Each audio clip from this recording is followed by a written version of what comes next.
Philip Aries అనేటువంటి శాస్త్రవేత్త century of childhood అనేటువంటి గ్రంథంలో బాల్యదశ యొక్క ఆవశ్యకత గురించి వివరించాడు. జాన్ లాక్ టాబ్యులర్సా అనగా శిశువుల మనస్సు ఏమీ రాయని నల్లబల్ల వంటిది అని చెప్పడం జరిగింది. 1989 యుఎన్ఓ సమావేశము బాలలు అంటే 18 సంవత్సరాల లోపు గలవారు అని తీర్మానించడం జరిగింది. అదే మన ఇండియాలో తీసుకున్నట్లయితే 14 సంవత్సరాల లోపు ఉన్నటువంటి వాళ్ళని బాలలుగాను, 15 నుండి 18 సంవత్సరాల లోపు ఉన్నటువంటి వారిని మైనర్గాను గుర్తించడం జరిగింది.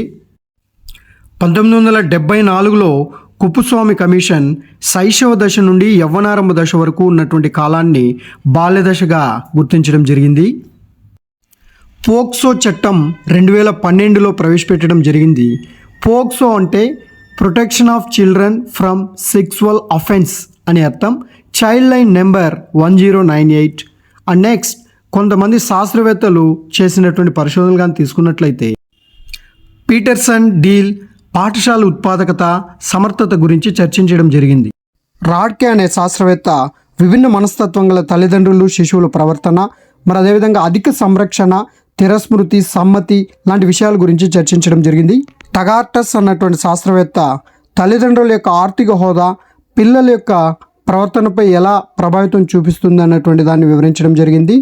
స్పెరా అన్నటువంటి శాస్త్రవేత్త పెంపక విధానం సామాజికీకరణకు తోడ్పడితే పెంపక శైలి ఉద్వేగ వాతావరణాన్ని కలిగిస్తుందని చెప్పడం జరిగింది.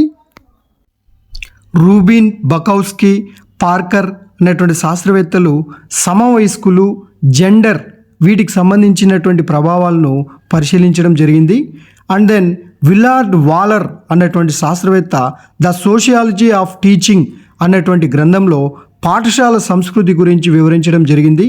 స్కిన్నర్ అనేటువంటి శాస్త్రవేత్త పాఠశాలలో పిల్లలు ధనాత్మక వికాసం పెంచుకుంటారని సూచించడం జరిగింది.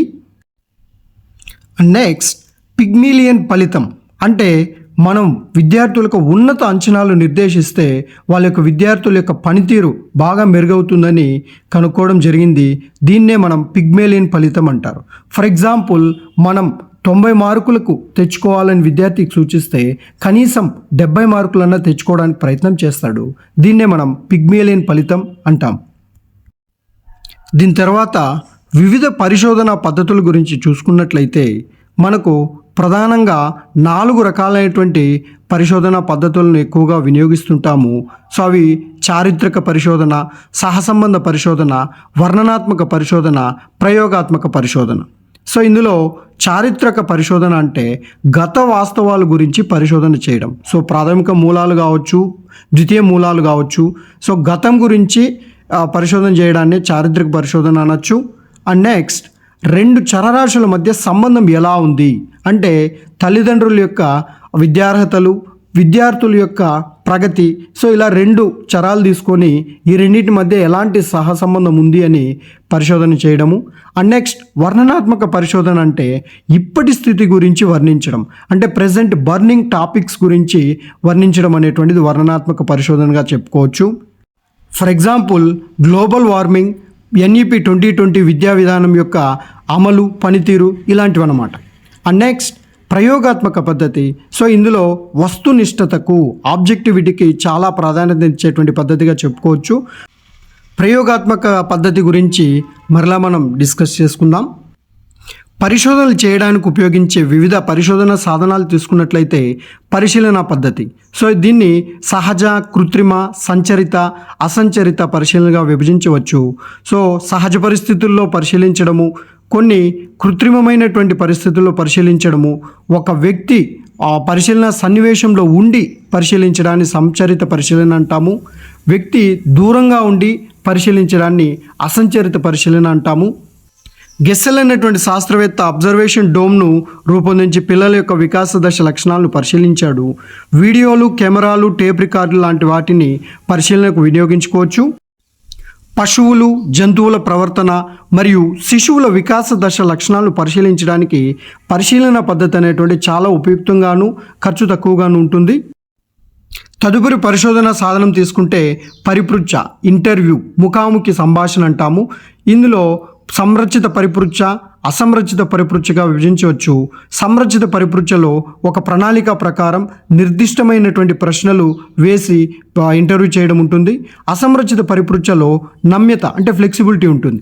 ఇష్టాగోష్ఠిగా మనం చర్చించడానికి వీలు కల్పిస్తుంది. గత అనుభవాలు అంతర్గత ప్రవర్తన కనుక్కోవడానికి పరిపృచ్ఛ అనేటువంటిది ముఖ్యమైనటువంటి సాధనంగా ఉపయోగపడుతుంది. తదుపరిది సంఘటన రచనా పద్ధతి.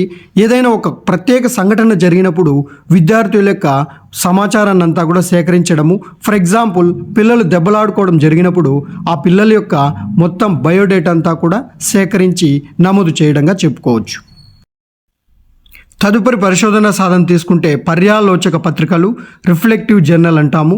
పిల్లలు వారి యొక్క సొంత ఆలోచనలను రాయడానికి కావచ్చు, ఉపాధ్యాయులు పరిశీలన చేసేటువంటి అంశాలను అన్నిటినీ నమోదు చేసే పుస్తకంగా చెప్పుకోవచ్చు. సో దీనివల్ల పిల్లల యొక్క స్వీయ ఆలోచనకు, భావ వ్యక్తీకరణకు ఉపయోగపడుతుంది.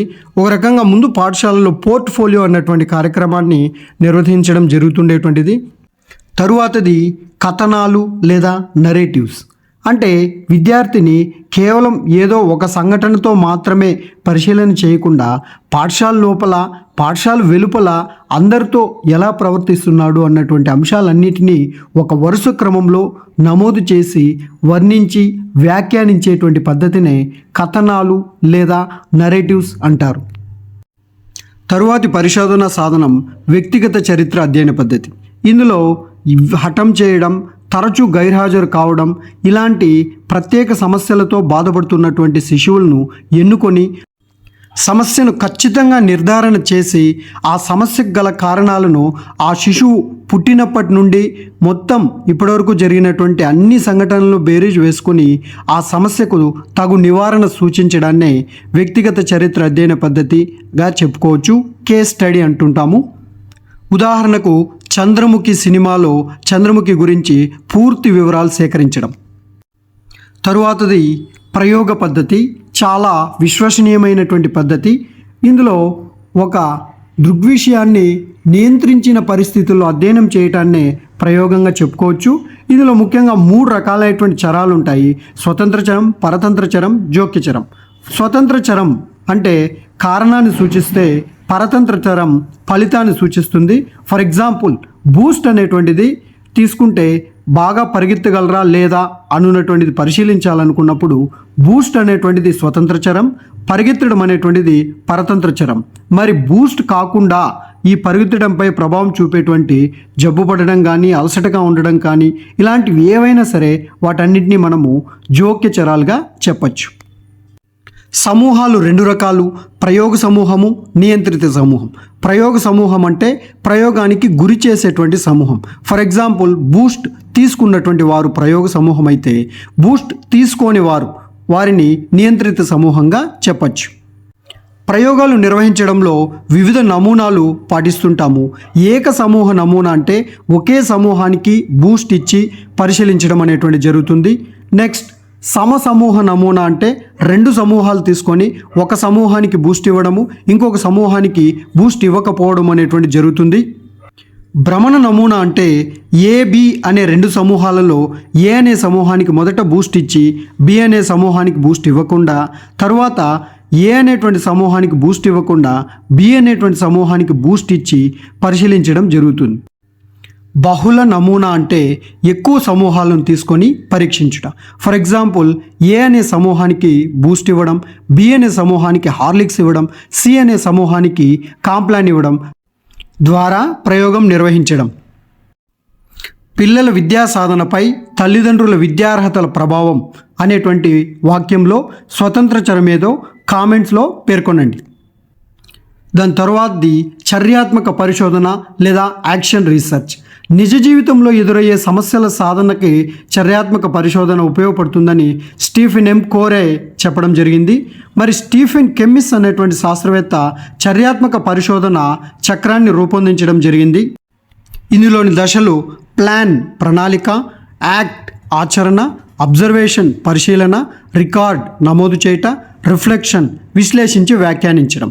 సో ఇదంతా అయిన తర్వాత ఆ సమస్య పరిష్కారం కాకపోతే మరలా ఇదే చక్రం కొనసాగుతుంది. Replan, reaction, reobservation, record, reflection. దీనిని ఈజీగా ఏపీని అబ్జర్వ్ చేస్తే రికార్డ్ రిఫ్లెక్షన్ అవుతుంది అన్న కోడ్ రూపంలో ఈజీగా గుర్తుపెట్టుకోవచ్చు. బోధనాభ్యసన ప్రక్రియలో ఎదురయ్యే సవాళ్లను పరిష్కరించడానికి ఈ పద్ధతి ఉపయుక్తంగా ఉంటుందని సూచించడం జరిగింది.